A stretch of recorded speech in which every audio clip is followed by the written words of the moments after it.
साईं फरमायो जेको इंसान ॿिए जी गिला करे थो, ग़ीबत करे थो, त हाणे जंहिंजी गिला ग़ीबत कई वञे थी पई उन जा गुनाह ग़ीबत करण वारे जे खाते में लिखिया वेंदा। ऐं वरी जंहिं ग़ीबत कई इन जूं जेकियूं थोड़ियूं घणियूं नेकियूं जेकियूं बि हूंदसि उहे ग़ीबत जंहिंजी कई वञे थी उन जे नामाए अमाल में लिखियूं वेंदियूं। हिकिड़ो अल्लाह वारो वॾो बुज़ुर्ग हुयो, ईंदो आहे त इमाम अबू हनीफ़ा रहिमहुल्लाह हुयो। किताबनि जे अंदरि ज़िक्र अचे थो पियो त इमाम अबू हनीफ़ा हुयो।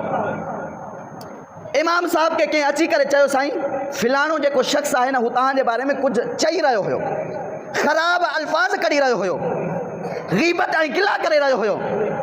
इमाम साहब ॾाढो ख़ुशि थियो, हिते ॾाढो ख़ुशि थियो। वॾो इमाम अल्लाह वारो वॾो बुज़ुर्ग हुयो, मुत्तक़ी ऐं परहेज़गार हुयो। वियो घर में हेॾे होॾे ॾिठई त कुझु हिनखे मिठाई मिली। उहा मिठाई खणी करे उन ग़ीबत करण वारे शख़्स जे तरफ़ वञणु लॻो। हाणे जंहिं ॿुधायोसि त साईं उहो त अव्हांजे बारे में ग़ीबत करे रहियो हुयो, तव्हां उन जे तरफ़ मिठाई ऐं तोहफ़ो खणी वञो था, वजह छा आहे?